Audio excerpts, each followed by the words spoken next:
Lumaki landa Oral na lata Yama ka ang saklaw Inyong na araw pa Bakit ko Diyan siya beret Tani chat na lemang sana Diyan ka doon yani Nang faklaw yan Kamoy silaw mo Nang hangay suwal fei Ni diyan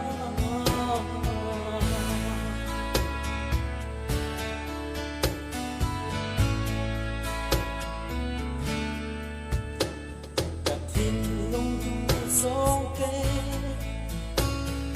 Min te di chu silaw Atong thang song siam lenin Chu katan yani Achisi Achabersi Katani chat na lemang sona Tiyan ken ka doon yani Nang faklaw yan Kamoy silaw mo Nang hangay suwal fei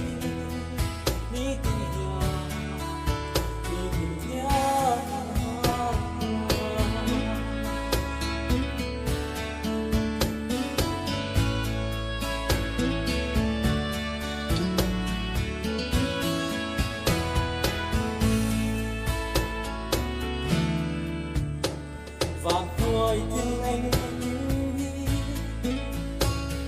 Xin quan cho dù anh kia Thà khi nắng lo anh có anh đi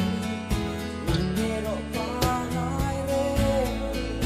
Đâu quý về đâu quý về